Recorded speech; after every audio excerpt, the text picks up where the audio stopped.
Selamat siang para hadirin sekalian, Shalom, Om Swastiastu, Namo Buddhaya, Salam Kebajikan.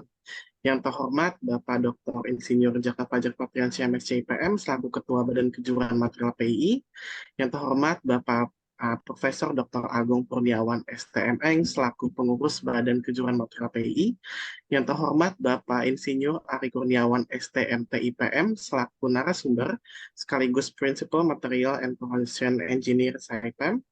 Dan yang terhormat para peserta BK Material Webinar Workshop dan Series hari ini. Saya Andreas Federico selaku pembawa acara mengucapkan selamat datang dalam acara webinar series kali ini.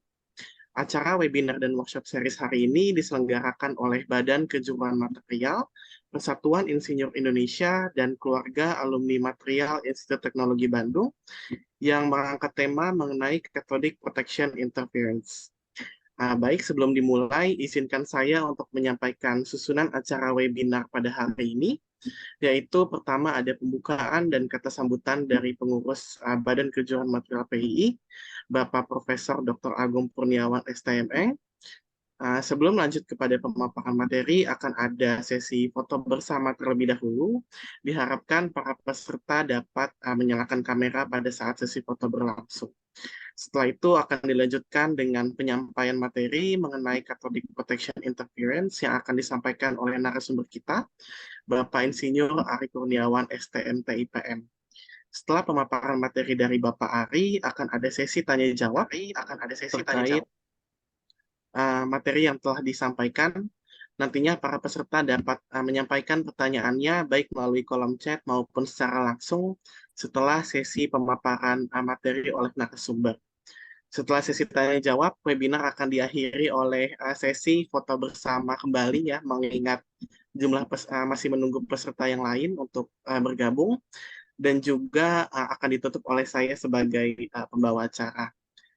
Baik, mungkin tanpa berlama-lama, langsung saja kita mulai acara webinar hari ini dengan buka dan kata sambutan dari Bapak Profesor Dr. Agung Kurniawan STMN. Untuk Prof. Agung, waktu dan tempat saya persilahkan. Baik, terima kasih Mas Andreas Federico. Bismillahirrahmanirrahim. Assalamualaikum warahmatullahi wabarakatuh. Selamat siang semuanya, Bapak, Ibu, ada ibunya enggak ini ya? Mbak mungkin ya, Mbak, Mas, yang telah bergabung ya dalam acara webinar kali ini. Sebelumnya, Alhamdulillah kita panjatkan puji syukur kepada Allah Subhanahu Wa Taala, Tuhan Yang Maha Esa, atas karunia-Nya ya kita bisa bersua di online ya di webinar kali ini. Ini yang pertama, namun ini nanti juga ya Insya Allah akan dibuat series gitu ya Pak Ari dan Pak Fajar ya. Jadi terima kasih juga dari panitia yang telah mengarrange acara ini. Izinkan saya ini diminta Pak Fajar ini ya. Seharusnya Pak Fajar ini yang nyambut. Ya, baik. Ya, nggak apa-apa ya. Jadi saya di sini sebagai koordinator untuk inovasi riset dan penelitian di PII ya, PII BK Material, dan Pak Ari ini di koordinator kerjasama industri ya, Pak Ari ya. Jadi kita sama-sama pengurus semua ya sebenarnya. Jadi saya hanya untuk mewakili ya untuk membuka ini ya. Jadi tujuan dari webinar ini kita ingin sharing ya, ingin dari expert ya, jadi yang sudah punya pengalaman di industri terkait spesifik topik gitu ya. Nanti kita akan mendengarkan dan belajar ya dari expert ini Pak Ari untuk kali ini yang nanti akan memberikan materi gitu ya, dan semoga ini memberikan inspirasi bagi kita ya, memberikan sudut pandang yang mungkin kalau dari kami di kampus gitu ya, banyak hal yang mungkin tidak bisa kita handle langsung gitu ya, artinya kita banyak di teori dan juga sedikit mungkin ada sentuhan-sentuhan dengan industri, namun tidak keseharian kita berkutat di bidang yang spesifik seperti yang disampaikan ini nanti terkait dengan cathodic protection, ya, cathodic protection interference. Baik, mungkin seperti itu dari kami ya. Sekali lagi terima kasih kepada panitia dan juga tentunya kepada peserta semuanya ya. Terima kasih atas kehadirannya untuk bisa bergabung dalam acara ini ya. Sekali lagi semoga acara ini bermanfaat untuk kita semua dan kita akan rencanakan untuk bisa continue gitu ya, bisa kita agendakan secara rutin seperti itu. Baik, ya dibuka ya ini Mas Andreas berarti ya. Iya. Baik, kita buka ya dengan basmalah Bismillahirrahmanirrahim. Dengan ini saya buka acara webinar ini. Ya, terima kasih Mas Andreas. Saya kembalikan ke Mas Andreas. Assalamualaikum warahmatullahi wabarakatuh. Baik, terima kasih banyak Prof. Agung Kurniawan atas pembuka dan kata sambutannya. Selanjutnya, sebelum memulai sesi pemaparan materi oleh Bapak Ari, kita ada sesi foto bersama terlebih dahulu. Bagi para peserta diharapkan untuk menyalakan kamera. Mungkin akan saya tunggu ya sekitar 1-2 menit ke depan. Peserta dapat mempersiapkan diri dan jangan lupa untuk memberikan penampilan yang terbaik. Untuk para peserta, karena ada beberapa slide ya di Zoom ini, diharapkan para peserta dapat tetap menyalakan kameranya selama pengambilan foto. Nanti akan saya hitung untuk pengambilan foto di setiap slide-nya.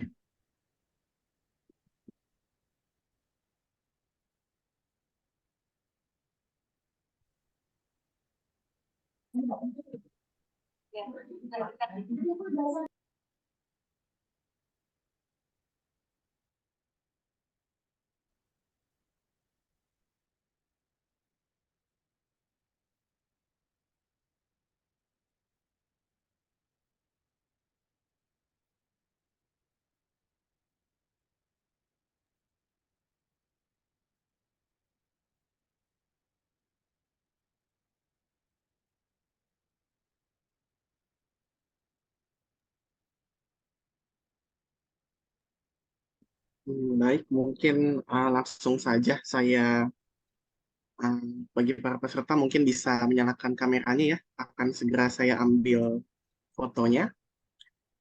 Di sini ada 2 slide, jadi saya ya.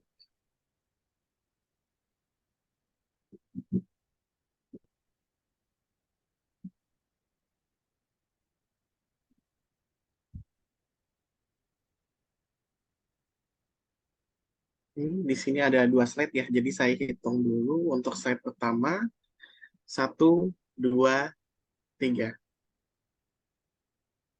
Untuk slide kedua, 1, 2, 3. Ya, baik.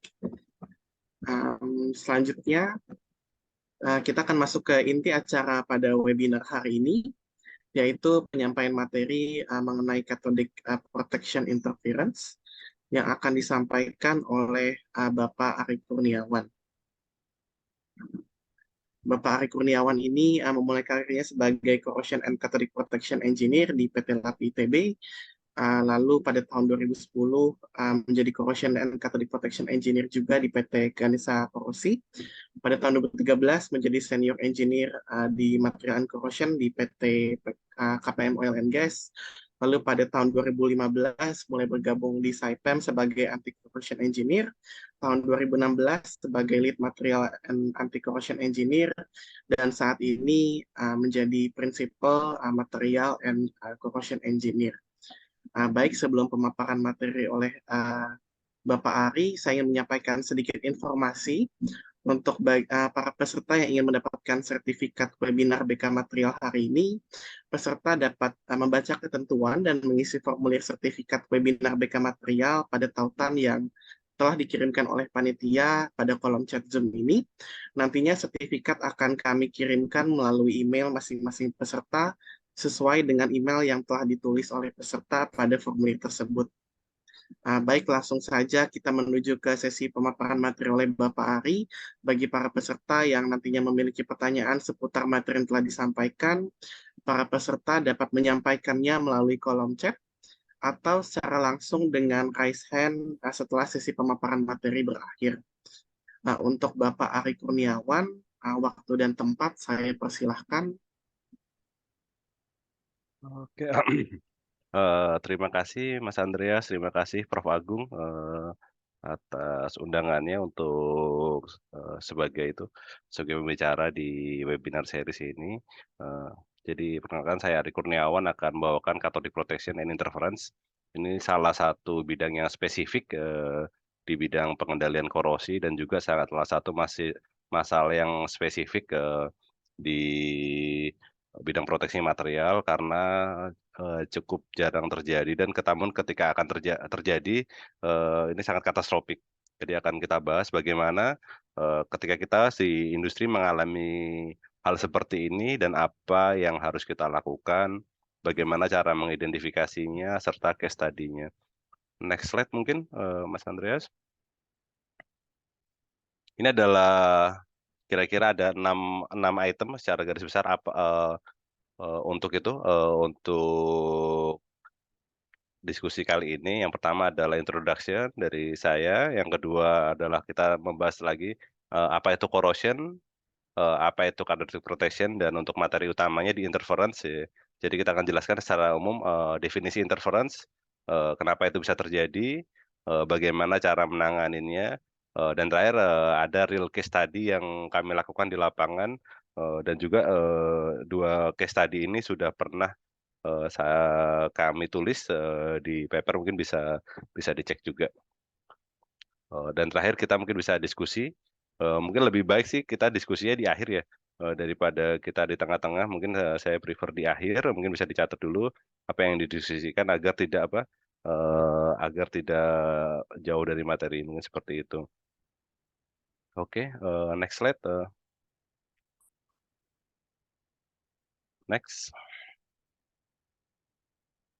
Ya, perkenalkan saya Ari Kurniawan, untuk pendidikan saya dari S1 saya di Teknik Material ITB, lulus tahun 2009. Saya mengambil profesi insinyur di UMI, Universitas Muslim Indonesia tahun 2022, dan saya menyelesaikan teknik mesin di Mercu Buana tahun 2022 juga. Saat ini saya sebagai Principal Material and Corrosion Engineer di Saipem Qatar. Jadi saya sudah 1 tahun lebih di sini. Setelah itu, jadi saya juga memiliki beberapa usaha kecil bersama teman-teman untuk sertifikasi di bidang korosi. Pertama, saya mendapatkan sertifikasi dari Indocor, CP level 1 dan Corrosion Inspector. Untuk dari AMPP atau dulu sebelumnya NIS Internasional, saya memiliki Corrosion Technician, Corrosion Technologies, CP Technician, dan CP Technologies. Dari PI, saya mendapatkan IPM, Insinyur Profesional Madya, dan juga dari AFEO, Asian Federation Engineering Organization, saya mendapatkan gelar ASEAN Eng, dan terakhir di tahun 2023 ini saya mendapatkan sertifikasi sebagai penilai ahli kegagalan bangunan di bidang material dari LPJK atau Kementerian PUPR. Untuk organisasi, saat ini saya sebagai Ketua Keluarga Alumni Material ITB. Selanjutnya saya di BK Material PI bersama Prof. Agung, bersama Pak Fajar, saya di bidang kerjasama industri, dan juga sebagai majelis uji kompetensi. Di Indocor, saya sebagai Dewan Pakar Indonesia Corrosion Association, dan terakhir saya adalah member di AMPP dan IOM3. Ini adalah email saya, jika ada yang mau diskusikan bisa langsung kontak saya by email. Next slide. Untuk bagian kedua dari diskusi ini saya akan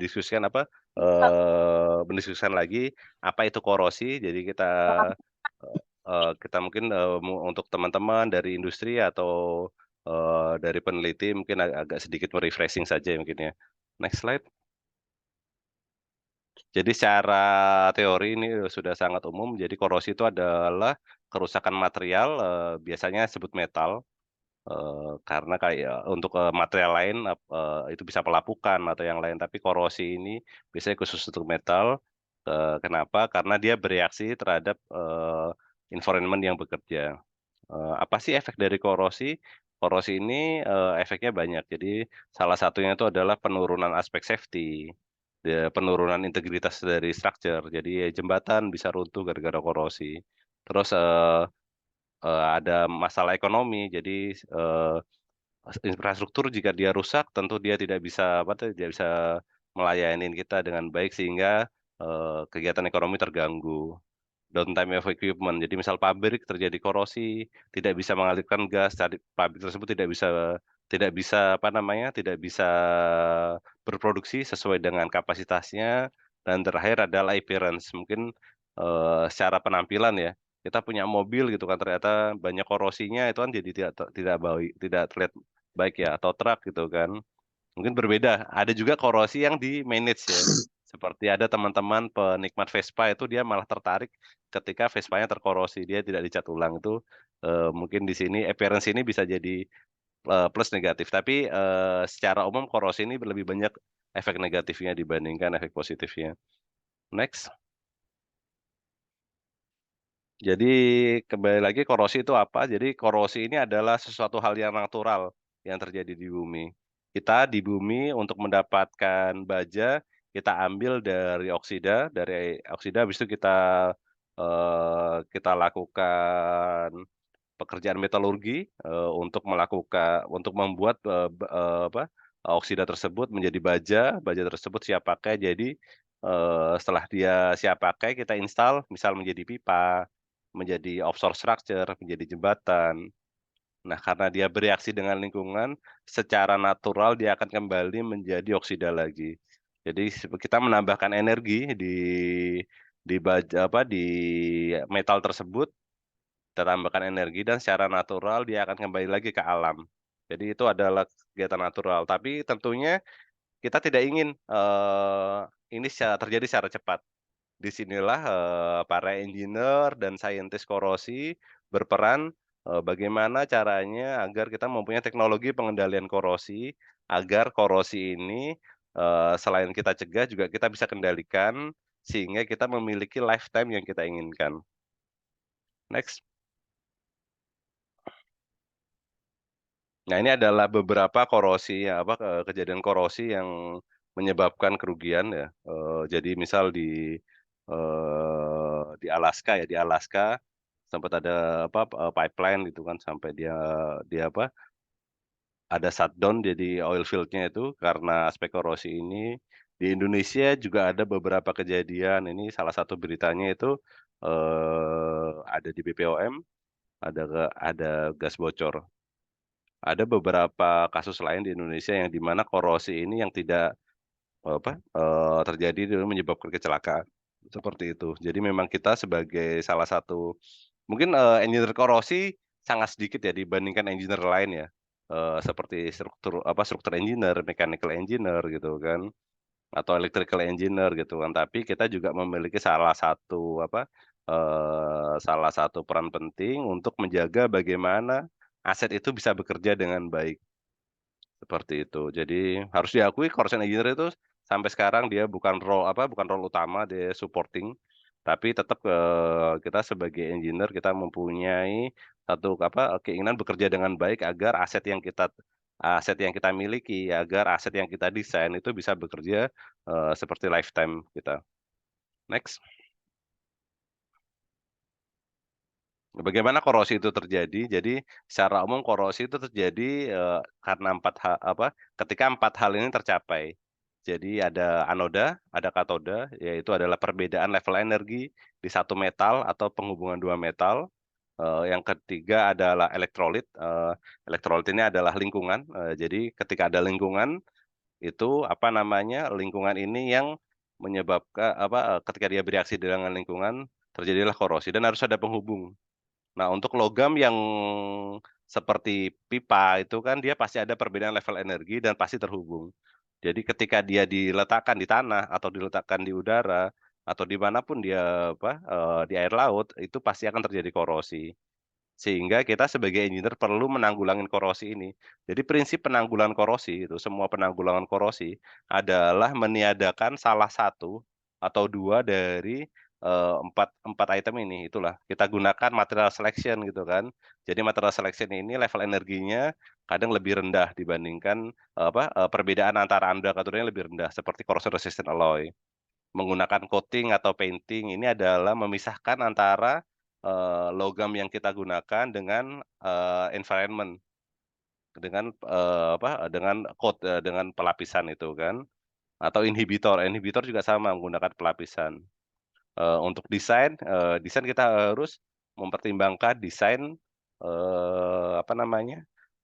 di mana kalau misalnya kita di atmospheric condition itu ketika ada air, misal ada air hujan, dia akan cepat jatuh ke bawah sehingga tidak ada water trap di sana. Itu akan menanggulangi korosi. Dan terakhir dengan cathodic protection.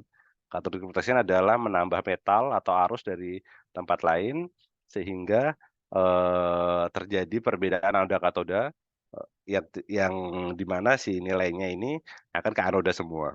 Jadi yang awalnya ada anoda katoda kita ubah menjadi ke arah anoda semua. Next. Oke, kita ke pembahasan bab selanjutnya tentang cathodic protection. Jadi, apa itu cathodic protection? Sebelum membahas tentang cathodic protection interference. Next. Jadi CP sendiri secara definisi adalah teknik pengendalian korosi dengan jalan memperlakukan struktur yang diproteksi menjadi katode dalam sistem elektrokimia. Atau untuk definisi lain gitu kan, itu akan menjadikan logam imun dengan mengalirkan arus arah dalam elektrolit ke arah seluruh permukaan logam. Jadi kita memiliki item yang akan diproteksi di sini. Jadi misal ini tangki itu tangki bawah tanah. Kita akan menggunakan cathodic protection anoda di sini sehingga semua struktur sini menjadi anoda. Katodanya di mana menjadi katoda, maaf. Anodanya adalah sacrificial anode ini. Jadi semua struktur ini menjadi katoda dan ini menjadi anoda. Itu ini membuat kenapa ketika ada anoda ini dinamakan anoda korban. Jadi struktur lain yang kita desain dikorbankan agar item yang kita proteksi itu menjadi terproteksi. Ada juga dengan metode impress current yaitu mengalirkan arus arah. Jadi sebenarnya sama ini kita mengalirkan arus gitu kan. Satu dari metal yang mempunyai perbedaan potensial, satu lagi dengan sumber dari luar. Seperti itu. Next.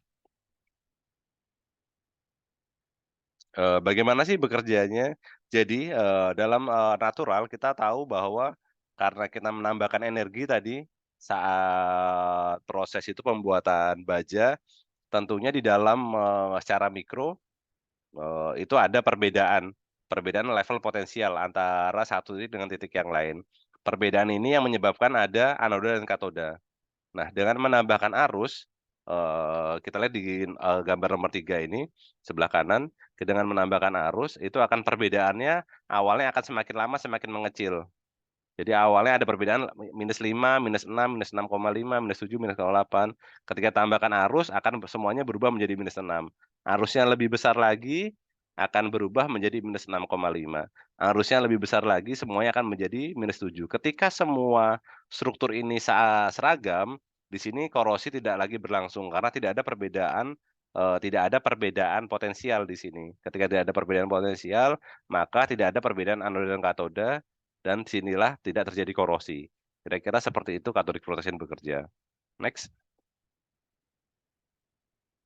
Atau dalam diagram Pourbaix gitu kan, itu ada level gitu kan, diagram kesetimbangan baja di air, ada satu level itu logam itu menjadi imun. Jadi kita turunkan level potensialnya menjadi si logam ini awalnya di area korosi menjadi area imun. Nah, ini yang disebut cathodic protection. Atau kalau misalnya kita levelnya kita naikkan, ini menjadi pasifasi. Yang saat ini yang kita gunakan yang lebih umum adalah menggunakan menggunakan level katodik. Bagaimana kita mengetahui sudah bekerja atau tidak?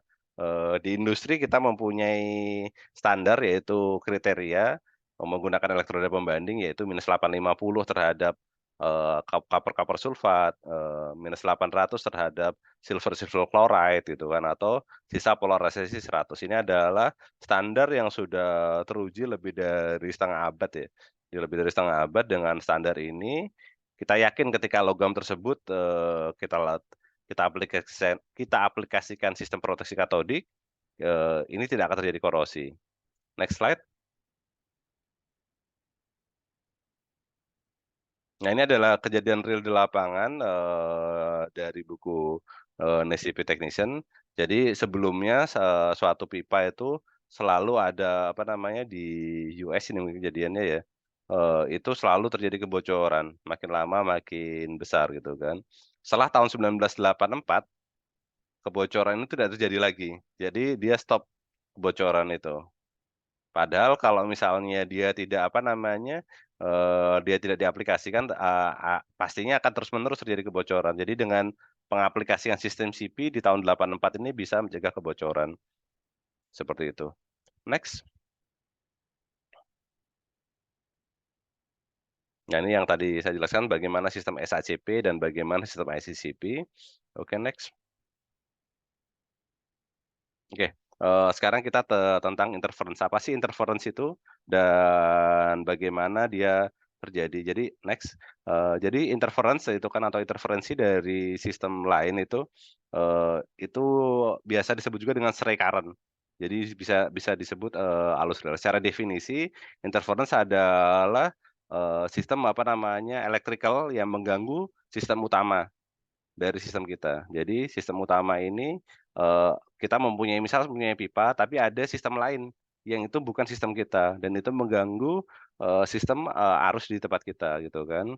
Nah, dengan terjadinya interference ini atau arus liar ini, stray current, ini bisa menyebabkan terjadinya perubahan tadi, perubahan anoda katoda gitu kan, perubahan sistem elektrolit di lingkungannya, itu yang bisa menyebabkan korosi. Jadi karena ada arus lain yang itu tidak didesain oleh kita, atau misal kita mempunyai, misal di Indonesia ada pipa PDAM, ada pipa ada pipa PGN, Pertamina gitu kan, terus ada pipa milik swasta gitu kan, bukan milik BUMN. Itu, saling bertumpu dan tidak ada koordinasi dan semuanya mempunyai sistem CP, ini saling berkaitan, ini bisa menyebabkan korosi. Nah, next.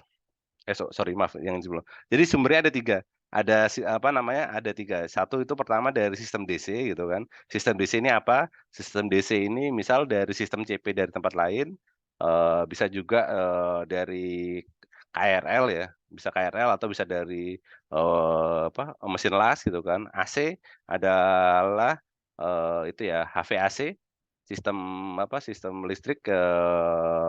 sistem listrik yang di PLN atau telur recurrent. Jadi, AC ini, kalau bahasa ya PLN itu apa, SUTT ya, saluran udara tegangan tinggi, sama SKTT ya, saluran kabel tegangan tinggi. Jadi yang ada yang di bawah tanah, ada yang di atas tanah, dan yang terakhir adalah telur recurrent. Telur recurrent ini lebih ke, dari aktivitas matahari ya, jadi magnetik bumi dan matahari. Next. Jadi kira-kira seperti ini interferensi itu. Untuk yang gambar sebelah kiri atas itu, kita memiliki pipa pipa, yang diproteksi menggunakan sistem ICCP. Di sistem ICCP ini, ada pipa lain yang dia misal tidak memiliki sistem ICCP atau dia memiliki sistem CP atau sistem SACP yang arusnya sangat kecil. Nah, dengan adanya arus dari sistem kita ini bisa menyebabkan pipa lain itu terkorosi. Dan nanti yang di case tadi, saya sampaikan, kondisi real di lapangan dan juga ada penggalian yang menunjukkan bagaimana itu bisa merusak itu, terus yang gambar kedua ini, kita ini beda ya, tapi sistemnya sama-sama DC. Kita memiliki pipa, pipa ini sudah menggunakan sistem CP, tapi ternyata ada, itu apa namanya, sistem transmisi PLN, tapi ini mungkin di Indonesia sangat saya kurang tahu apakah ada, ini adalah HVDC. Jadi high voltage, direct current ya. Jadi ya kan high voltage direct current ini ada elektroda, ada kabel ya. Jadi kalau misalnya ada ada elektroda di bawah dan ada kabel, Sehingga kalau misalnya yang kabel atasnya ini apa namanya ada arus yang di bawah sebagai close loop-nya untuk sistem apa untuk sistem DC ini. Nah, close loop-nya ini jika ada structure gitu kan, CP di bawah tanah gitu apa sorry eh, pipa di bawah tanah, even dengan CP pun bisa bisa apa namanya bisa terpengaruh dan bisa terjadi korosi di sini. Sedangkan gambar yang terakhir ini adalah itu apa namanya sistem rel ya. Seperti KRL, MRT yang menggunakan listrik untuk sumber powernya. Nah, ini di grounding sistemnya ketika dia dekat dengan pipa, di situ bisa terjadi korosi. Kenapa? Karena sama seperti HVDC tadi. Jadi ada close loop DC yang itu ada arus yang berjalan di tanah. Kenapa pipa ini menjadi aliran arus? Karena di sisi pipa ini dia adalah metal. Metal memiliki nilai resistivitas yang lebih rendah dibandingkan tanah. Sehingga si arus secara natural dia akan menuju pipa. Seperti itu. Dan kita tahu bahwa pipa gitu kan, pipa ini pasti ada coating. Masalahnya adalah ketika coating itu ada kerusakan holiday. Jadi nggak mungkin pipa ini selalu sempurna coatingnya. Pasti ada kerusakan coating. Di titik-titik kerusakan ini bisa terjadi itu apa namanya interference. Dan kita tahu juga bahwa kenapa ini menjadi concern, kita memiliki pipa misal panjangnya 100 kilometer.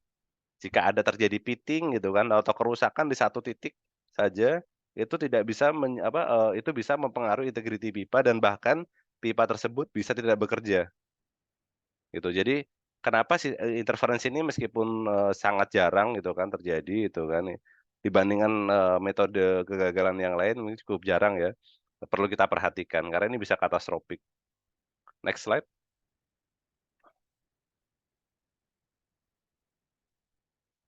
Ini adalah sistem AC ya, jadi HVAC atau SUTT, SKTT kalau di istilah ini, karena ada induksi arus magnet ke pipa gitu kan, ini bisa menyebabkan korosi. Jadi induksi AC ini akan menyebabkan perbedaan level itu apa namanya, level medan magnet di bawah tanah dan level medan magnet terjadi perbedaan potensial. Dan ini bisa merusak coating, bahkan bisa menyebabkan electrical hazard. Akan saya jelaskan di slide berikutnya, next. Jadi, apa sih efek dan karakteristik dari interferensi itu bisa menyebabkan satu, kerusakan dari struktur. Jadi bisa terjadi korosi, bisa terjadi apa namanya, pipa itu sampai meleleh gitu kan, atau bisa terjadi cracking gitu kan. Jadi bisa terjadi kerusakan dari struktur. Yang kedua adalah safety hazard gitu kan. Jadi ketika personil bekerja di sana itu bisa menyebabkan, seperti tersetrum gitu kan yang ringannya gitu kan, bahkan bisa menyebabkan kematian kalau misalnya si arusnya sangat besar. Operation hazard misal, karena kerusakan tadi sehingga dia tidak bisa apa namanya, tidak bisa bekerja dengan baik si struktur yang kita proteksi. Satu lagi karakteristiknya adalah bisa menjadi masalah yang serius, kenapa? Karena tadi ya, dia panjangnya 1 kilometer, ketika ada satu kerusakan di satu titik, dia akan terkonsentrasi gitu kan. Nilainya bisa sampai ratusan ampere. Jadi sebagai gambaran, 100 ampere gitu kan, bisa menghancurkan logam itu sampai 900 kilo dalam 1 tahun. Ini bisa dihitung di rumus Faraday ya. Nah, kalau misalnya ini, apa namanya, sepanjang pipa gitu kan, mungkin penipisannya akan kecil ya, ketika terjadi strike current ini. Masalahnya strike current atau interference ini, dia terjadi bisa di satu titik. Jadi bisa terbayang kalau misalnya hanya di satu titik yang kecil, terjadi pengurangan gitu kan, sampai 900 kilo itu mungkin, dalam waktu minggu atau bulan, itu sudah langsung bolong si pipanya. Makanya kenapa ketika kami beberapa kali di pengalaman sebelumnya mengerjakan inspeksi di pipa-pipa gas ketika ada interference ini perlu, kita mitigasi. Jadi ketika kita ketemu sumber sumber arusnya ini kita perlu mitigasi, dan kita mitigasi, kita perbaiki, dan sumber-sumber arus ini karena dengan adanya pembangunan ya, terutama di dalam kota atau dengan pesatnya pembangunan Indonesia sekarang, ini adalah sesuatu yang dinamis gitu kan. Mungkin kita inspeksi tahun ini tidak ada kejadian gitu kan. Tapi ketika 2 tahun lagi ternyata ada pembangunan, ada apa namanya, ada instalasi sistem yang baru, itu, bisa terjadi perubahan di sana. Next. Jadi seperti ini ya, jadi kalau misalnya kita mempunyai pipa di bawah tanah, terus, kita itu apa namanya, di sana ada sistem HVAC, high voltage, AC. Dan ternyata dari induksi medan magnet dari sistem itu melebihi dari 20 volt itu, inspektor yang melakukan pekerjaan di lapangan ketika melakukan pengukuran proteksi katodik atau dia melakukan maintenance rutin itu bisa tersetrum. Dan di atas 15 volt ini bisa membahayakan keselamatan dari operator. Kita perlu melakukan mitigasi di sana. Atau jika arusnya besar sekali itu bisa menyebabkan korosi. Ini adalah, ketika nilainya lebih dari 20 ampere atau yang sudah pasti terjadi di atas 100 ampere ya, kalau menurut kriteria NIS itu bisa terjadi korosi. Jadi kalau 20 ini potensi, ketika 100 itu pasti terjadi. Nah itu, bisa terjadi korosi. Korosinya seperti ini, jadi AC corrosion itu, tipikalnya seperti itu. Jadi, 2 hal ini yang apa namanya, perlu kita hindari, kenapa? Karena ketika kita memiliki aset, kita ingin melindungi aset kita bekerja dengan baik. Bisa dibayangkan misal ketika pipa 28 inch atau 40 inch yang menjadi backbone utama untuk sumber energi misal di pabrik atau di apa namanya, sumber energi di power plant gitu kan. Ketika pipa ini ada masalah, gasnya tidak bisa dialirkan, itu bisa stop semua produksinya. Kenapa di sini corrosion engineer dibutuhkan untuk mengetahui area-area mana yang itu terjadi potensi, interference dan bagaimana kita melakukan mitigasinya. Next. Ini adalah apa namanya, pipe melting. Jadi, sebenarnya secara pipe melting ini terjadi ketika kondisi tahanan tanah sangat rendah, terus terjadi, petir. Ini kejadiannya sangat sangat apa namanya, termasuk sangat jarang ya, tapi ketika terjadi dia bisa langsung menghancurkan si, struktur tersebut. Jadi misal terjadi petir, ketika petir itu menyambar dia akan, menuju ke apa namanya, ke grounding tanah gitu kan, ke grounding tanah, dan karena arusnya sangat besar, resistansinya sangat rendah, itu, terjadi ionisasi sempurna di bawah tanah, sehingga tanah itu seperti konduktor. Jadi gampangannya tanah yang terjadi ionisasi sempurna, jadi konduktor, jadi seluruh arus yang apa, puluhan ribu volt dari petir tadi, ketika semuanya menuju ke pipa itu bisa menyebabkan pipanya meleleh. Ini adalah, terutama kasus ketika kita mempunyai pipa yang di dekat SUTT atau SKTT. Kita harus pastikan, ada jarak aman, jadi ada safe separation untuk memastikan bahwa si pipa ini aman. Terus yang terakhir juga itu apa namanya, personal safety ya. Ini kan ketika ada apa namanya, ada petir gitu kan, ini bisa membahayakan. Biasanya kita bisa hindari dengan melakukan prosedur ya. Prosedurnya kita tidak bekerja ketika, hujan atau tidak ada apa namanya, tidak, bekerja ketika mendung atau ada petir seperti itu. Next, Mas Andreas. Jadi sumbernya dari mana sih interference ini? Jadi ketika ada sumber sistem elektrik yang ada di sekitaran struktur kita yang itu kontak dengan elektrolit, pasti itu akan terjadi sistem interference. Jadi ada beberapa tipikal sumber strike current ini. Pertama adalah sistem CP, itu bisa underground atau bisa struktur yang apa namanya, struktur yang terbenam di bawah, di air gitu kan. Sistem CP ini yang bisa mempengaruhi sistem yang lain. Yang kedua adalah electric power mass transit system seperti KRL, MRT atau LRT itu juga, ketika dia bersentuhan dengan berada di dekat, struktur kita itu bisa menjadi sumber strike current. Atau welding mesin, ini kan sistem DC ya, sistem DC dan dia memiliki grounding. Ini juga bisa menjadi sumber strike current. transmission line, ini kayak HVAC tadi SUTT, terus HVDC, jadi sistem transmisi listrik yang ada di sekitar kita. Dan terakhir adalah telluric current. Ini lebih ke medan magnet bumi terkait dengan aktivitas matahari. Untuk di Indonesia telluric current ini laporannya sampai saat ini masih belum ada. Tapi yang banyak itu seperti di Afrika Selatan, beberapa belahan bumi yang lainnya. Itu banyak sekali laporan telluric current ini. Ini menyebabkan nilai potensial yang tadi saya jelaskan di -850 itu bisa naik dan turun sangat ekstrim seperti itu. Tapi kejadian korosinya untuk menurut laporan masih sangat rendah. Oke, next.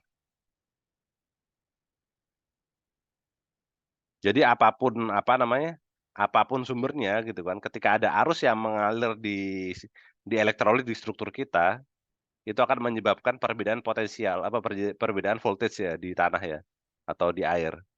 Nah, perbedaan voltage ini itu yang bisa menyebabkan strike current ini. Nah, karena dia untuk menyelesaikan satu loop itu kan kita harus sistem yang lain tuh harus menyelesaikan satu loop. Sehingga ketika ada arus masuk di sistem itu menjadi seperti arus CP. Jadi itu current pickup atau menjadi sistem terproteksi. Namun untuk menyelesaikan satu loop tersebut mungkin bisa ke slide yang sebelumnya, ke slide sebelumnya lagi yang di awal-awal sebelum interference. Oke, sebelumnya. Oke. Jadi seperti ini ya, yang di sebelah kiri kita memiliki anoda. Anoda ini current-nya kan akan kemana-mana. Nah, ketika dia masuk ke dalam pipa yang pertama, ini akan menyebabkan seperti sistem CP. Jadi ada arus yang masuk. Nah, arus yang masuk, dia akan melewati pipa dan akan ketemu coating defect yang lain, dia akan keluar. Nah, ketika ini ada arus yang keluar dan dia tidak menjadi struktur yang bersama, ini akan terjadi current discharge. Di sini adalah potensi korosi. Seperti itu. Jadi arus yang masuk dan arus keluar ini bisa menyebabkan korosi. Oke, kembali ke slide sebelumnya, Mas Andreas, yang itu. Oke, next.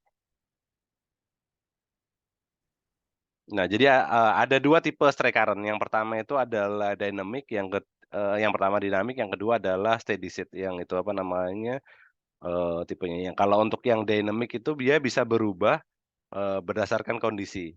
Bisa dari man-made gitu kan, atau dari yang membuat manusia, atau secara natural. Man-made seperti apa? Contohnya adalah sistem KRL ya, sistem kereta yang itu menggunakan power DC. Itu kan nggak selalu ada kereta ya. Jadi ketika ada kereta, dia akan melakukan perubahan gradien potensial tadi. Ketika tidak ada lagi. Itu yang dinamakan dynamic. Dan bisa juga operasi mesin las. Jadi operasi mesin las ini ketika kita melakukan operasi mesin las, itu ada arus yang bekerja, tetapi ketika tidak ada, ya tidak bekerja. Nah, itu kenapa dinamakan dynamic. Atau telluric current ini tergantung dari aktivitas matahari. Jadi ada datanya itu kalau di Afcel itu ketika siang hari itu potensialnya bisa berubah sampai 20 sampai 10 volt seperti itu. Itu. Biasanya terjadi di area yang tinggi ya, tapi kadang yang rendah juga ada. Nah, namun untuk yang telluric current ini meskipun mempengaruhi hasil pengukuran, untuk korosinya masih belum terjadi. Saya sendiri masih belum pernah mengalami atau punya experience untuk telluric current ini. Kalau untuk steady state ya yaitu adalah yang dia konstan. Jadi arusnya itu konstan. Arusnya konstan seperti apa? Misal dari sistem CP gitu kan, atau dari sistem HVDC. Jadi untuk yang arus konstan ini mungkin pengalaman saya lebih ke sistem itu ya sistem CP ya. Untuk HVDC karena di Indonesia saya kurang tahu apakah ada atau tidak, tapi saya belum pernah mengalami. Oke, next. Ini adalah grafiknya, kita memiliki potensial gitu kan, potensial terhadap test point, dan ini bisa mengubah nilainya berubah-berubah ya di satu titik ya. Mungkin yang bawah ini terhadap waktu ya, bukan test point ya, Bang Firdaus kesalahannya. Jadi potensial terhadap time ya. ini nilainya berubah-berubah. Oke, next.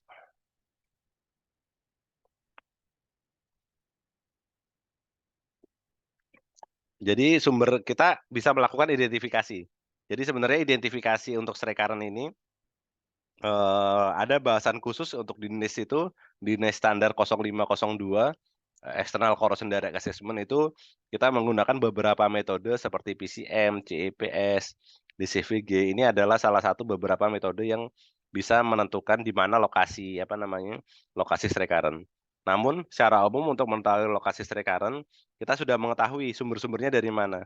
Sumber-sumbernya dari mana, kita bisa melakukan kita bisa melakukan suspek di mana lokasi Srekaran itu. Misal kita memiliki pipa sepanjang 1 kilometer, kita bisa petakan area mana yang ada sistem pipa lain gitu kan, area mana yang ada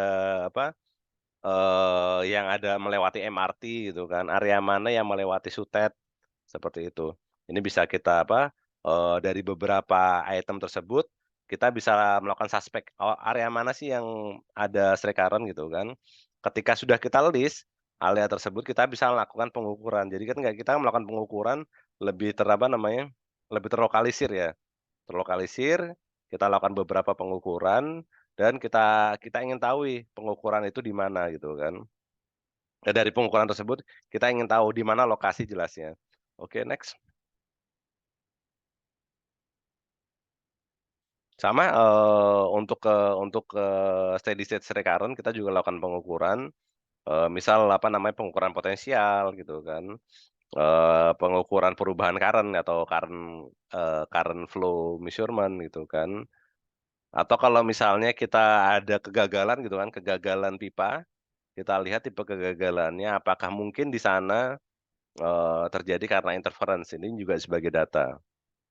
Jadi, data-data tersebut, kita plot dan ini akan menjadi identifikasi, apakah ada sistem CP, apakah ada interference di sistem tersebut. Nanti di case tadi akan saya perlihatkan satu dari lapangan yang menyebabkan itu. Oke, next. Nah, untuk steady state kira-kira seperti ini. Jadi kita memiliki potensial, harusnya secara umum kan ketika kita memiliki sistem CP, dia nilainya akan stabil ya. Nah, tapi di satu titik kenapa dia turun gitu kan? Apakah mungkin dia terjadi interferensi di sini? Nah, ini bisa kita lokalisir gitu kan. Karena ada beberapa analisa kita melakukan pengukuran seperti ini. Apakah mungkin karena interference atau kemungkinan karena arusnya tidak sampai gitu kan, karena shielding gitu kan, seperti itu. Jadi ini adalah beberapa metode untuk mengidentifikasinya. Next. Nah, ketika kita sudah tahu, interference tersebut, kita perlu melakukan kontrol, jadi atau mitigasi. Jadi bagaimana sih memitigasi Srekaran tadi? Jadi kita tahu Srekaran itu adalah bisa man-made, bisa natural. Setelah itu kita bisa tahu efeknya, Srekaran tadi itu atau interference tadi itu bisa menyebabkan kegagalan pipa, bisa menyebabkan masalah aspek safety terhadap operator, juga bisa menyebabkan si sistem tidak bisa bekerja. Kita tahu Srekaran apa, kita tahu efeknya bagaimana, terus kita tahu bagaimana cara mengidentifikasinya. Terakhir adalah bagaimana kita melakukan mitigasi. Jadi ada beberapa cara untuk mitigasi. Pertama, yang paling mudah adalah kita merelokasi sistem tersebut. Jadi kita misal jalurnya gitu kan, awalnya melewati kampung mana itu yang di situ ada SUTET, yang di situ ada MRT. Cara termudah adalah kita reroute, kita pindah lokasinya. Tapi ini nggak murah tentunya. Kita memindah jalur pipa itu harus membebaskan lahan, konstruksi dan lain-lain gitu kan. Atau juga, ada beberapa yang lain seperti penggunaan mitigation bond gitu kan, atau penggunaan cathodic protection yang di sini bisa, menghindari terjadinya, interference ini. Oke, next. Jadi misal seperti tadi ya, ada ada kasus, sistem kita memiliki pipa dan pipa ini pipa ini berdekatan dengan sistem KRL atau MRT. Cara cara termudahnya adalah kita melakukan bonding kabel. Jadi si pipa baja ini kita bonding dengan sistem DC MRT tersebut atau KRL tersebut, sehingga dia menjadi satu closed loop bagian dari sistem sistem DC ini. Ketika dia terjadi satu closed loop ini, tentunya tidak terjadi korosi karena dia dianggap sebagai satu sistem ya. Jadi seperti itu. Ini adalah salah satu mitigation bond. Dan setelah kita lakukan ini, kita juga perlu melakukan survei apakah masih ada titik-titik lain yang potensi interference. Oke, next. Nah, ini juga sama gitu kan. Ketika kita memiliki pipa yang saling crossing, sehingga berpengaruh terhadap struktur yang lain, kita juga bisa melakukan mitigation bond. Jadi kita hubungkan dua sistem ini, dua pipa ini yang awalnya tadi karena satu pipa mengkorosi pipa yang lain, jadi kita hubungkan dua sistem ini di-connect gitu kan, kita bonding. Setelah kita bonding, biasanya tidak hanya di-bonding, kita lakukan instalasi bonding box dan di sana menggunakan, variabel resistor. Tujuannya apa? Tujuannya adalah untuk, memastikan bahwa si arus ini bisa kita atur. Jadi nggak hanya kita hubungkan saja, tapi arusnya bisa kita atur sehingga semuanya memenuhi, nilai proteksinya, seperti itu. Ini adalah beberapa mitigation bond. Jadi kira-kira seperti itu. Oke, setelah kita tahu definisi, kita tahu juga efek, identifikasi dan mitigasinya, kita bisa langsung ke case study-nya ya. Next. Ini adalah case study saya di salah satu, pekerjaan saya sebelum di Saipem dan ini sempat saya tulis di East Asia Pacific Rim Conference ya di Bali tahun 2014. Jadi kita memiliki, suatu gas pipeline gitu kan, jalur pipa gas gitu kan, menggunakan sistem coating-nya wrapping, masih tipe yang lama ya, sistemnya SACP dan dia sudah beroperasi selama 10 tahun. Pemilik aset, melakukan pemeriksaan, hanya di test point. Jadi ketika kita melakukan pemeriksaan di test point, itu semua terproteksi. Namun ada satu informasi di sana itu memiliki ada struktur dari pemilik aset yang lain menggunakan sistem ICCP. Jadi karena kami mengerjakan semua pekerjaan CIPS dan DCVG di jalur pipa itu, kami menemukan satu indikasi yang berbeda. Oke, next slide. Nah, jadi, kita melihat di titik-titik ini gitu kan, dia menggunakan SACP. Jadi, SACP di titik test point itu semua terproteksi. Jadi seperti kita melihat, identifikasi palsu ya, karena SACP-nya ini sudah lama, ternyata dia hanya bekerja di titik test point saja. Area lainnya dia tidak terproteksi. Nah, ketika kita melakukan CIPS atau Class Interval Potential Survey, di mana kita melakukan pengukuran potensial sepanjang jalur pipa, kita menemukan di area lain gitu kan, biasanya hanya di titik point saja yang tinggi, yang lainnya rendah gitu kan. Tapi kenapa di titik kilometer 250 sampai 600 ada perbedaan. Jadi ada penaikan potensial di titik ini gitu kan. Jadi, kita identifikasi di area sini ada ada current pickup atau ada arus dari sistem proteksi lain, dari sistem CP lain dan di dua titik ini ada current discharge atau ada ada, kemungkinan korosi dan kita counter measurement menggunakan DCVG dan ACVG, ternyata ada coating defect di dua titik ini. Nah, untuk membuktikan kita lakukan penggalian. Next. Nah, ketika kita melakukan penggalian ternyata, benar gitu kan. Melakukan penggalian ternyata ada korosi di sana yang disebabkan oleh, DC interference. Jadi korosi ini yang ini sangat berbahaya kan tentunya. Jadi setelah itu kita usulkan beberapa metode untuk penanggulangannya. Jadi termasuk kita perlu melakukan penggantian sistem CP gitu kan. Bisa menggunakan SACP atau berkoordinasi dengan pemilik aset yang lain. Dan untuk titik-titik ini kita usulkan untuk di-coating ulang. Ada beberapa metodenya gitu kan, tapi ini kembali lagi ke aset owner, apa yang akan dilakukan. Dan tentunya setelah kita melakukan, perbaikan, kita melakukan kita melakukan mitigasi. Ini kita perlu lakukan itu ulang pengukuran ulang ya, untuk memastikan semua terproteksi dengan baik. Jadi bisa dibayangkan kita memiliki misal pipa ini bolong gitu kan, terjadi pitting, dia gas, ini bisa berbahaya kan. Ada api di sana bisa meledak gitu kan. Atau juga kerugian ketika ada gas yang rilis, tentunya itu sebagai aset owner akan rugi ya, secara ekonomi gitu kan. Atau kalau misalnya dia tidak beroperasi, tentunya lebih rugi lagi karena dia tidak bisa menjual gasnya. Next. Case study berikutnya adalah case study untuk jalur Sutet ya, 150 kV. Jadi ada jalur Sutet di 150 kV, dia konduktornya 330 mm dan tegangannya 2 kali 1128 ampere. Next. Jalur Sutet ini crossing dengan pipa gas 28 inch dengan thickness 0,5 inch diinstalasi tahun 93. Terus dia memiliki coating PE, tebal coatingnya 5 mm, sistemnya SACP dan kedalamannya 1,63 sampai 200. Jadi kita melakukan studi simulasi apakah ini berpengaruh atau tidak terhadap itu dengan adanya Sutet ini terhadap jalur pipa gas apakah berpengaruh atau tidak. Next.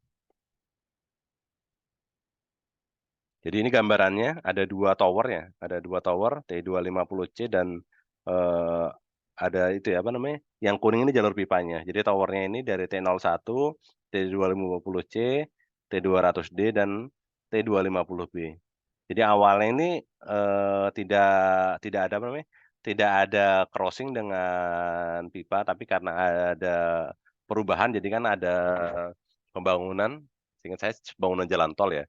Ada pembangunan jalan tol, jadi harus dipindah si Sutetnya ini. Karena dipindah dia crossing dengan pipa gas. Karena si PLN ini yang pindah, dia harus izin dulu ke pipa gasnya. Ini saya mau pindah gitu kan, kira-kira berpengaruh nggak? Mereka meng-hire kami untuk melakukan studi seperti itu. Next. Jadi kira-kira seperti ini, ada crossing di titik 250C dan 250D. Oke, next. Kita lakukan beberapa simulasi. Nah, ini gambaran pipanya warna kuning ya. Pipanya warna kuning. Ini crossing terhadap SUTT ya. Ini gambaran SUTT-nya ya. Oke, next.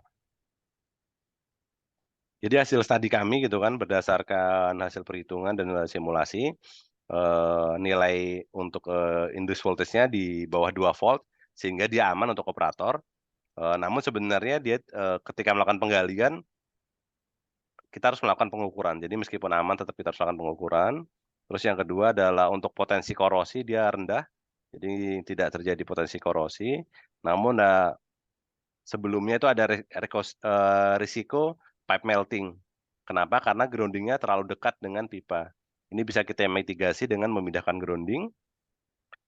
Untuk yang risiko bahaya operator ini juga dianggap tidak ada karena tidak ada test point di sana. Namun untuk di satu titik itu bisa terjadi kerusakan coating saat terjadi petir. Jadi nilainya itu lebih tinggi dari nilai kekuatan coatingnya. Sehingga kita melakukan mitigasi, yaitu perubahan penambahan grounding rod atau current catcher. Tujuannya apa? Tujuannya ketika ada petir yang fault itu meskipun sangat jarang ya, itu bisa bisa menyebarkan arus tidak menjadi satu titik. Mungkin seperti itu. Kita langsung ke diskusi ya. Silakan jika mungkin ada yang bertanya, bisa di chat atau di itu. Mas Andreas, saya serahkan ke Mas Andreas lagi. Ya, baik.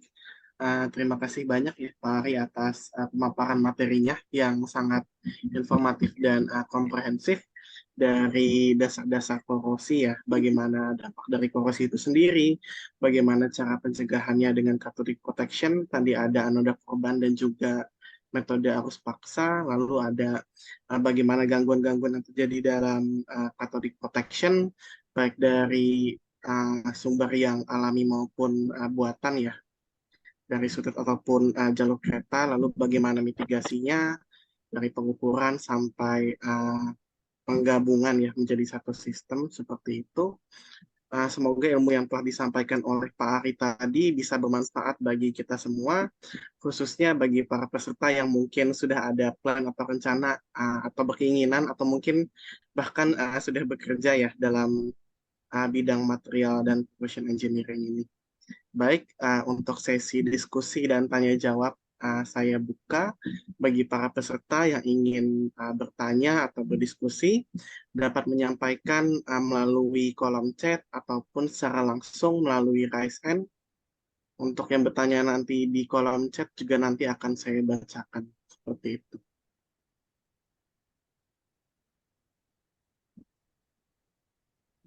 Baik.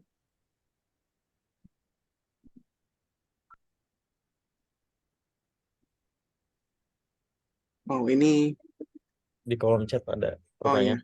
Oh iya. Ada pertanyaan dari Pak Muzain Arika Putra. Pak Ari izin bertanya, jika arus melebihi arus terproteksi atau overproteksi, range berapa yang dikatakan overproteksi?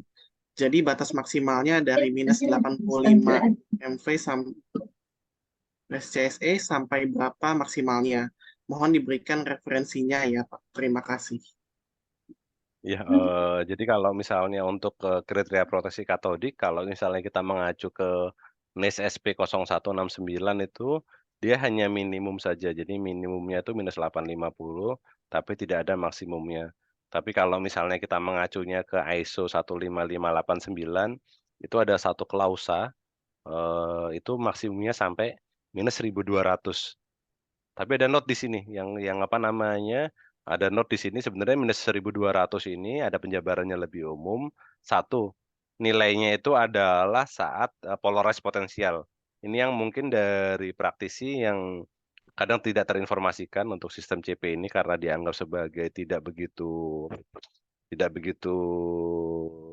urgent ya untuk CP ini ya.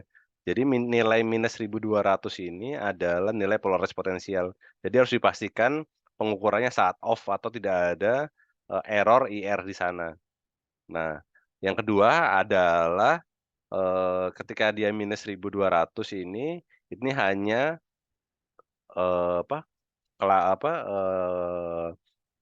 batas maksimum 1200 ini hanya berlaku untuk high strength steel atau di atas API X5 X70, X70 atau X65 ya. Untuk tepatnya mungkin bisa dilihat di ISO ya. Nah, jadi ketika dia di high strength steel, ini baru menjadi itu apa namanya, menjadi concern. Kenapa seperti itu? Sistem CP ini kan dia akan menghasilkan gas H2 ya. Gas H2 itu sangat kecil sehingga dia bisa melakukan penetrasi ke dalam struktur baja. Jadi istilah CP-nya itu adalah galvanic galvanic induced stress cracking. Jadi karena ada perbedaan galvanic corrosion ini, gas H2-nya bisa masuk ke dalam struktur baja dan ini bisa menyebabkan cracking gitu kan makanya ketika dia baja karbon rendah, maaf, bukan high strength steel ya. Jadi misal X52 ini tidak jadi masalah, seperti itu. Ya mungkin yang menjadi ketakutan untuk teman-teman di operator itu biasanya ketika udah mencapai 1200. Padahal kadang-kadang 1200 ini bukan nilai off. Jadi dia takut untuk melebihi nilai ini, padahal itu nggak berlaku karena dia X52 si pipanya, sehingga dipaksa di bawah 1200 semua. Akibatnya apa? Karena pengukurannya tidak benar, si pipanya tidak terproteksi, seperti itu. Biasanya untuk operator kita kita sarankan mengambil sertifikasi korosi ya di Indokor atau di NIS atau di IKOR gitu kan. Tujuannya apa? Kita si operator ini tahu bagaimana cara melakukan pengukuran yang benar gitu kan dan bagaimana menginterpretasikan pengukuran yang benar. Karena ketika pengukurannya sudah salah, tentu interpretasinya juga salah. Seperti itu. Terima kasih, semoga menjawab. Baik, terima kasih Pak Ari atas jawabannya. Untuk Pak Muzain Arika Putra, apakah sudah menjawab jawaban dari Bapak Ari? Mungkin sambil menunggu jawaban dari Mas Muzain Arika Putra, bagi para peserta lain yang ingin mengajukan pertanyaan atau berdiskusi, bisa menyampaikan lewat kolom chat ataupun raise hand secara langsung.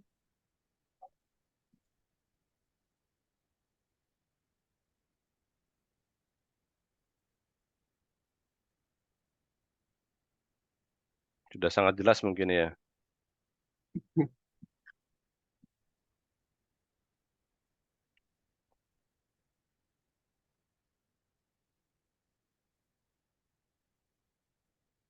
Hmm, sebentar.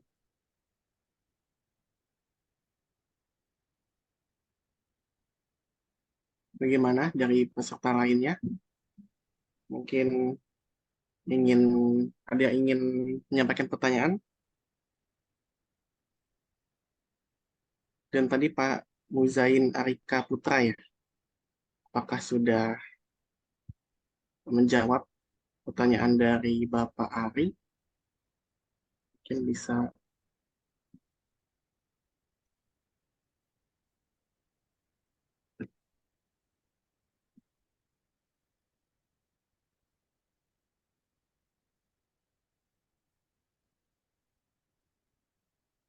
Oke, ada pertanyaan dari Pak Fajar ya. Oh iya. Ada pertanyaan dari Pak Fajar, apakah pengaruh proteksi katodiknya terhadap pitting corrosion? Seperti itu Pak Ari. Oke, jadi apa namanya? Terima kasih Pak Fajar pertanyaannya. Sangat menarik. Jadi eh, mungkin seperti ini. Jadi jawaban saya adalah ketika kita memiliki suatu sistem apa namanya? eh Ketika kita melakukan apa namanya, pemeriksaan sistem CP gitu kan, aplikasi sistem CP gitu kan, kita ingin si sistem CP kita ini, itu, berjalan dengan baik ya. Kita lakukan pengukuran, kita ukur potensialnya, ketika dia memenuhi tidak akan terjadi korosi. Namun dengan adanya interference ini, sistem CP kita bisa berpengaruh ke struktur lain atau struktur milik apa aset lain gitu kan. Nah, masalahnya adalah terjadi ketika si arus CP ini dia terkonsentrasi di satu titik. Saya bisa share screen mungkin nggak ya? Iya, bisa Pak. Sebentar, saya coba stop share. Saya coba share Coba. screen. Oh ya bisa ya, ntar saya coba share screen. Iya, sudah bisa. Jadi seperti ini. Jadi misal kita memiliki apa namanya, kita memiliki pipa dan kita memiliki coating. Nah, ketika dia hanya terjadi di satu titik ada current discharge gitu kan, di satu titik ini tentunya anodic side dengan cathodic side itu akan menjadi sangat kecil sekali anodic side-nya. Jadi korosi hanya terjadi terkonsentrasi di satu titik ini. Nah, dengan adanya interference tadi gitu kan atau apa namanya korosi yang lokal tadi, ini bisa menyebabkan pitting. Jadi sistem CP kita tadi itu Pak akan menyebabkan pitting di sistem yang lain gitu kan. Itulah mengapa ketika kita memiliki apa struktur dan itu bertetangga dengan struktur yang lain, apakah dia memiliki CP atau tidak gitu kan, atau bahkan dia memiliki apa namanya seperti jembatan gitu kan, jembatan dia memiliki apa namanya piling-piling di bawahnya atau gedung gitu kan, perlu kita lakukan pemeriksaan ini. Pemeriksaan apa, pemeriksaan potensial ini. Jadi, seperti NIS SC0502 itu ada rekomendasi untuk melakukan secara rutin. Tujuannya apa? Ketika ada potensi-potensi interferensi ini, kita bisa hindari. Karena kalau sekalinya terjadi kan dia bisa langsung itu ya, bisa langsung katastrofik seperti ini ya. Jadi langsung bocor, seperti itu. Ini kejadiannya bukan pipa sih ini ya. Maaf ini bukan itu. Kalau ini ada itunya kok, apa namanya, bukan kejadian pipa kayaknya seperti ini. Kira-kira itu apa namanya, ilustrasinya seperti itu. Semoga menjawab Pak Fajar. Iya Pak, terima kasih. Ada pertanyaan tambahan lain itu? Ya, ada pertanyaan tambahan dari Pak Muzain Arika Putra. Pertanyaan kedua saya, untuk simulasinya menggunakan BEM dan FEM yang efektif bagaimana? Jadi kalau untuk sistem CP ini kita lakukan pengukuran di lapangan, Pak Muzain. Jadi kita sudah melakukan aplikasi kan, kita melakukan aplikasi, jadi kita tidak melakukan simulasi lagi. Jadi kita langsung melakukan pengukuran di lapangan, apakah apa namanya, apakah sistemnya ini bekerja dengan baik atau tidak. Seperti itu. Jadi dengan kriteria tadi, dengan kriteria proteksi tadi, kita yakin sudah memenuhi, berarti dia sudah memenuhi kriteria gitu kan. Untuk yang finite element itu kan, itu bisa kita lakukan metode itu ketika kita memiliki struktur yang kompleks, kita bisa simulasi. Tujuannya apa? Kadang tujuannya ini untuk mendesain agar si arus CP ini efisien ya. Jadi si arus CP ini yang efisien, arusnya rendah seperti itu kan, tapi dia bisa memproteksi semuanya. Jadi sistem power-nya rendah gitu, materialnya rendah. Namun selama ini sih yang kami alami di industri, kami jarang melakukan itu simulasi itu. Simulasi ini biasanya bisa digunakan untuk yang finite element ini untuk kajian interference, SUTET atau itu apa, SUTT itu kan itu bisa kita lakukan. Tapi untuk yang, sistem CP itu paling gampangnya kami ya sebagai praktisi ya, ya udah kita tembak sesuai standar, kita tambahin safety factor, kalau misalnya kurang kita tambahkan. Jadi seperti itu sih selama ini. Karena kan untuk yang cepat itu apa, untuk yang fast project itu kan biasanya kita lakukan itu. Kita install semua sesuai standar, setelah itu kita inspeksi, ternyata dari hasil inspeksi ada yang kurang nih, ya udah kita tambah, seperti itu. Seperti itu sih Pak, jadi Pak, seperti itu. Semoga cukup menjawab. Ya, baik. Terima kasih Pak Ari atas jawabannya. Untuk Pak Muzain, semoga menjawab ya pertanyaan jawaban dari Pak Ari. Untuk peserta lain, mungkin ada yang ingin menyampaikan pertanyaan.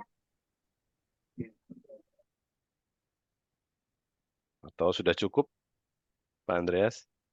Kalau nggak ada, mungkin saya izin bertanya ya Pak. Mungkin uh, bukan pertanyaan yang advance, tapi uh, mengenai pengukuran untuk yang interference tadi. Tadi kan bisa terlihat adanya potensi interference dari perubahan potensialnya ya Pak, pada uh, grafik yang tadi ditampilkan seperti itu. Nah, seperti yang tadi Pak Ari jelaskan bahwa adanya pergeseran atau perubahan potensial ini mungkin saja terjadi karena interference atau mungkin hal yang lain gitu. Jadi bukan belum tentu real interference. Nah, bagaimana cara mendapatkan interpretasi yang baik terhadap grafik itu, dan bagaimana cara membuktikan bahwa perubahan itu betul-betul karena interference atau karena hal-hal lainnya seperti itu, Pak. Siap. Oke, terima kasih, Mas Andreas, sangat menarik ya pertanyaannya ya.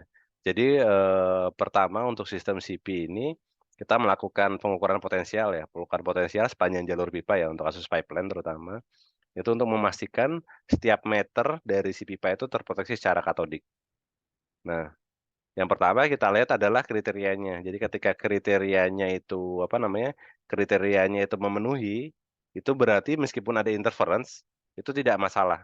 Jadi asalkan si sistem CP ini tetap, apa namanya, naik turun tuh bisa terjadi di antara kriteria atau di bawah kriteria. Mungkin bisa ke slide yang saya sebelumnya mungkin Mas Andreas, yang case tadi yang pertama. Nah ini ya. Jadi ini kan bisa terjadi, potensi current pick up dan current discharge ini di bawah kriteria atau di atas kriteria. Ketika dia di atas kriteria, maka meskipun ini terjadi interference, ini apa namanya, ini kita anggap tidak perlu dilakukan mitigasi apa-apa karena masih memenuhi kriteria. Yang kedua adalah ketika ada interference dan dia tidak memenuhi kriteria. Kita tahunya dari mana? Jadi, di sebelah kiri ini di bawah kriteria. tapi dia rata-rata semuanya di bawah kriteria. Sehingga ini bisa dilakukan apa namanya, bisa disimpulkan bahwa ini karena sistem CP yang tidak bekerja dengan baik. Sedangkan di sebelah kanan ini, tengah ini, ada area yang dia naik dan ada yang dia turun ya.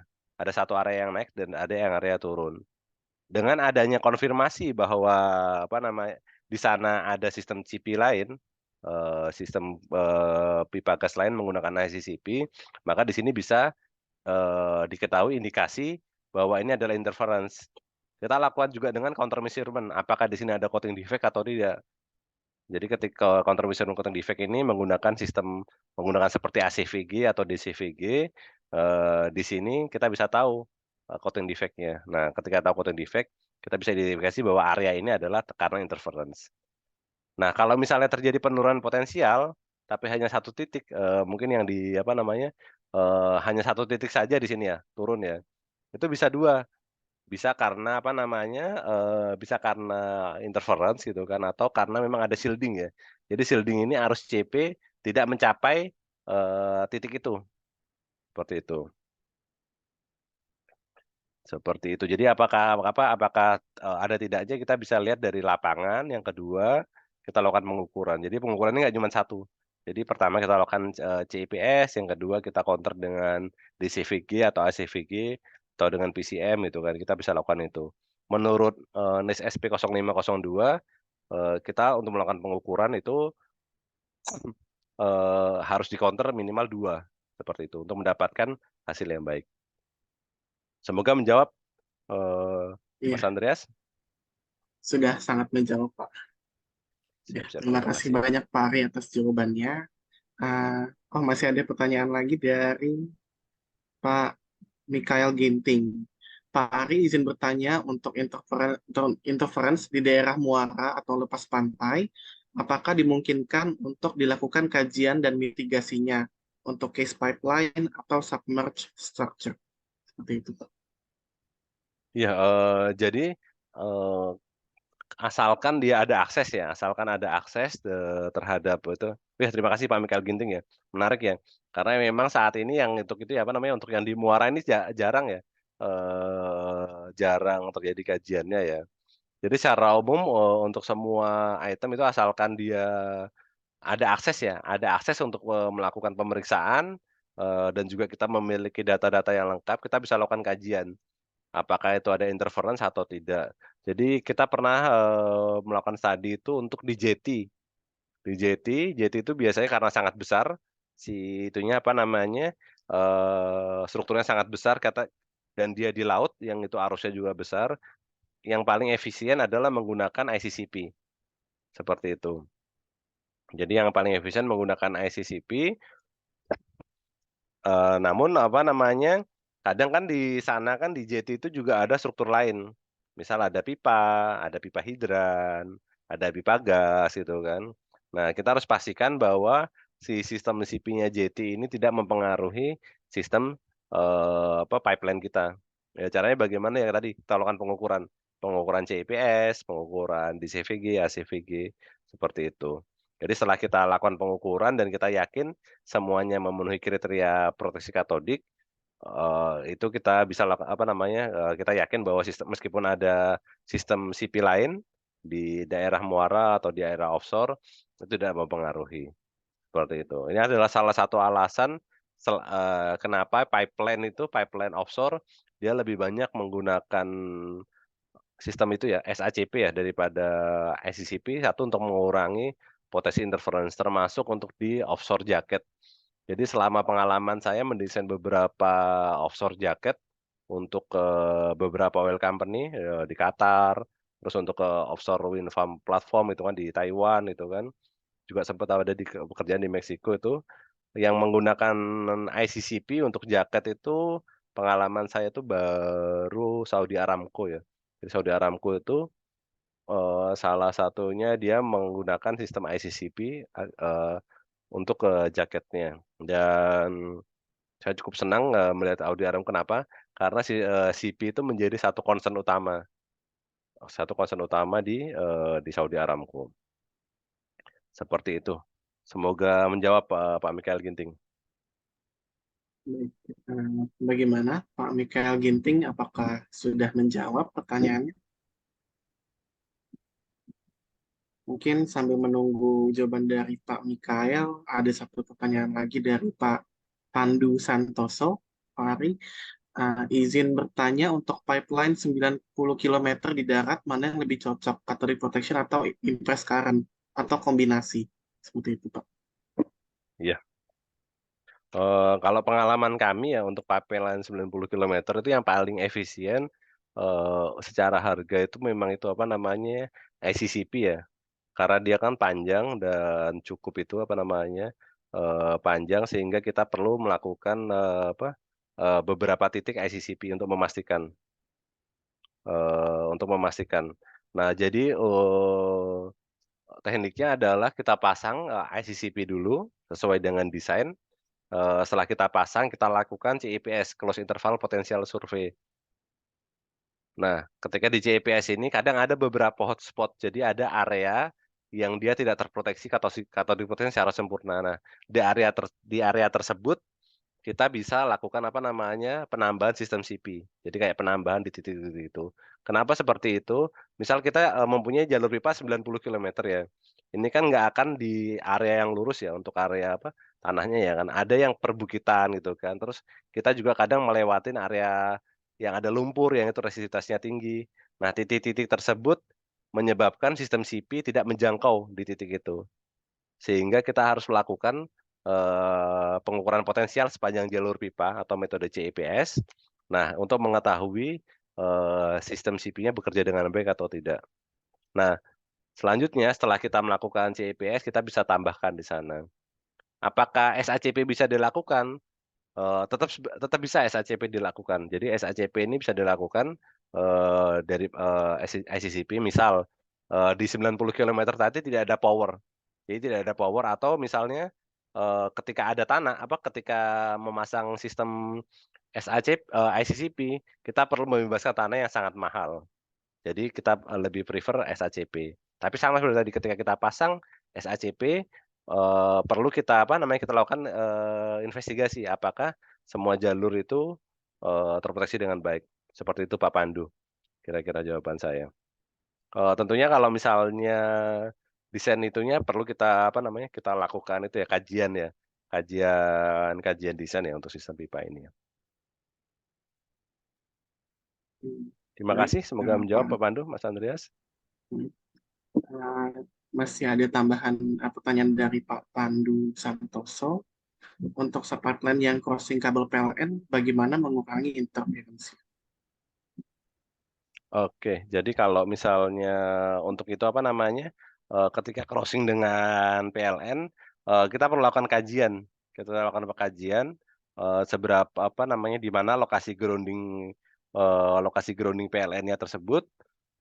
Terus selain lokasi grounding, juga kita perlu tahu arusnya berapa. Setelah itu kita simulasikan berdasarkan itu ya rumus interference itu kan kita simulasikan beberapa skenario. Dari simulasi tersebut kita bisa tahu apakah dia berpengaruh atau tidak. Nah, setelah kita simulasikan, kita tahu berpengaruh atau tidak, kita bisa lakukan mitigasi seperti itu Pak Pandu. Jadi ketika kita lakukan kita lakukan simulasi tidak berpengaruh apa-apa, oh berarti ya sudah, berarti kita diamkan saja karena aman. Namun ketika dia berpengaruh, kita perlu lakukan mitigasi. Misal si grounding-nya terlalu dekat dengan pipa kita, berarti kita perlu pindah gitu kan. Atau itu menyebabkan korosi. Misal sutet tadi menyebabkan korosi atau bisa menyebabkan itu eee, operator berbahaya gitu kan.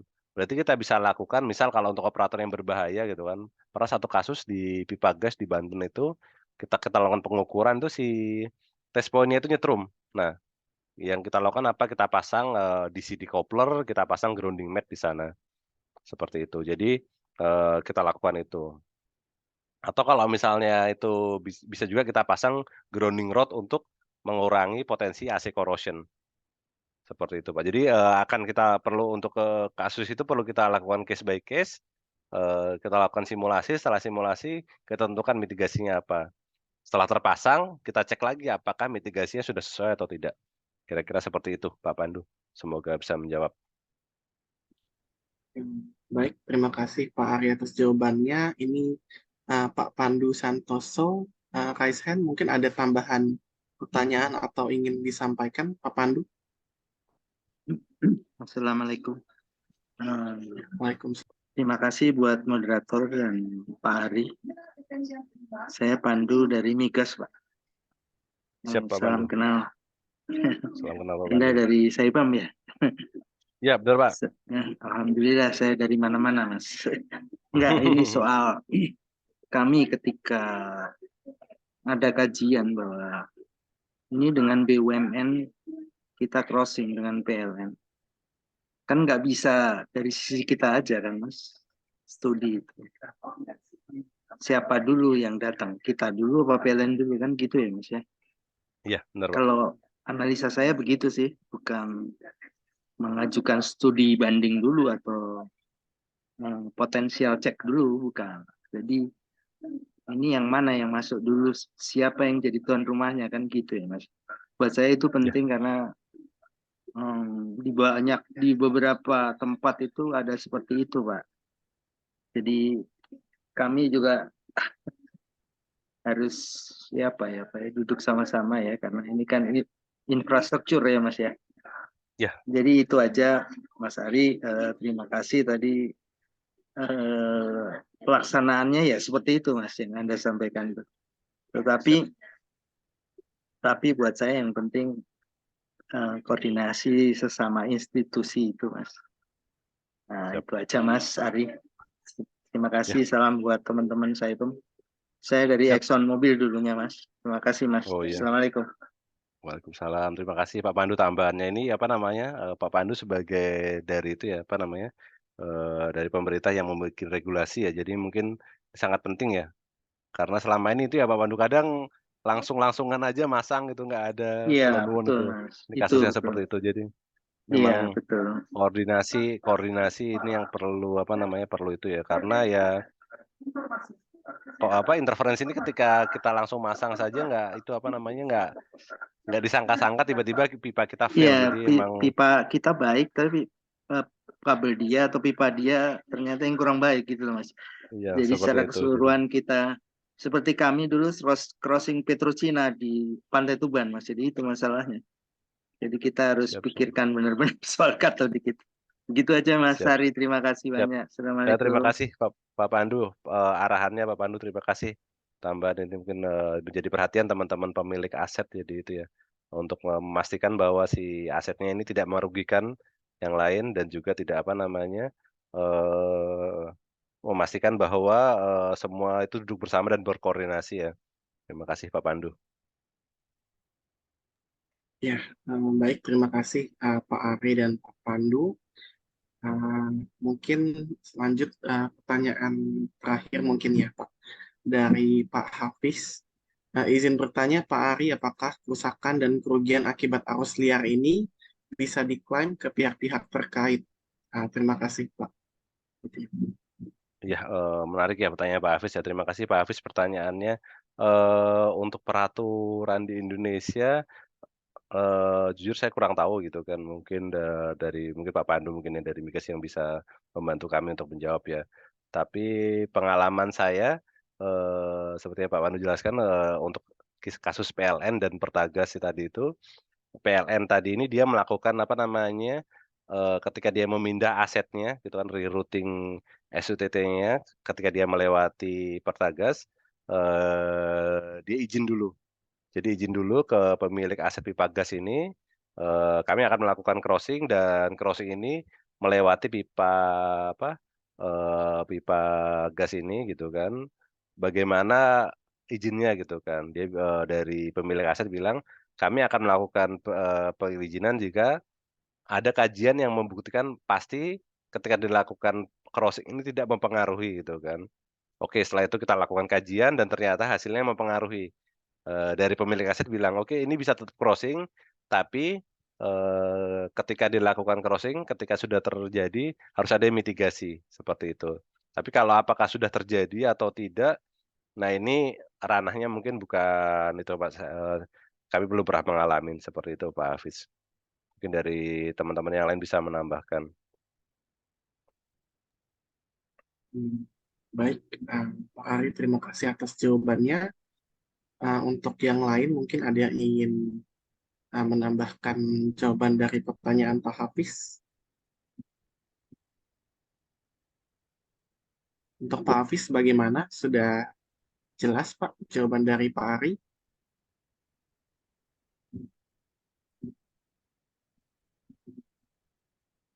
Mungkin karena oh iya, sudah cukup jelas Pak. Terima kasih dari Pak Hafiz. Mungkin karena keterbatasan waktu, sesi tanya jawab kali ini kita akhiri ya. Untuk para peserta yang belum sempat menyampaikan pertanyaan, mohon maaf. Mungkin jika berkenan Pak Ari dapat disampaikan ingin berdiskusi lebih lanjut seperti itu ya. Uh, Mungkin bisa disampaikan melalui email, mungkin email Pak Ari bagaimana? Kalau Pak Ari Ya, berkenan.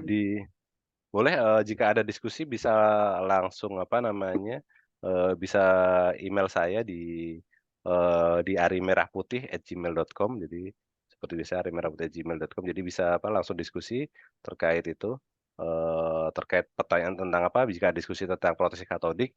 Tentunya saya bukan sangat ahli ya, bukan sangat ahli, mungkin, jika ada pertanyaan yang bisa saya jawab, akan saya jawab gitu kan. Jika tidak ya mungkin akan saya bertanya ke teman-teman yang lain untuk diskusi. Mungkin seperti itu, saya open, jika ingin diskusi, terkait itu apa, terkait korosi, terkait CP, dan yang lain-lain. Mungkin itu, terima kasih, atas kehadiran semua peserta, terima kasih atas, pertanyaan, di diskusi Sabtu ini, Sabtu siang ini. Terima kasih kepada BK Material PI, Pak Fajar, eee, Pak Agung, Mas Andreas, Mas Agrin, terima kasih. Saya serahkan lagi ke Mas Andreas. Assalamualaikum Ya, warahmatullahi wabarakatuh. Waalaikumsalam warahmatullahi wabarakatuh. Baik, dengan ini sesi tanya jawab kita tutup. Mungkin sebelum menutup acara hari ini dengan foto bersama kembali, saya ingin memberikan informasi kembali untuk para peserta yang ingin mendapatkan sertifikat webinar BK Material hari ini. Para peserta dapat membaca ketentuan dan mengisi formulir sertifikat yang telah dikirimkan oleh panitia melalui kolom chat ini. Nanti sertifikatnya akan kami kirim ke email masing-masing sesuai dengan email yang diisi oleh peserta. Baik, selanjutnya kita akan menuju ke sesi foto bersama ya sebelum mengakhiri webinar hari ini.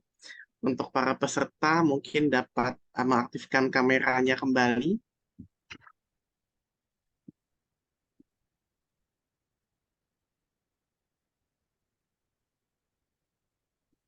Ya,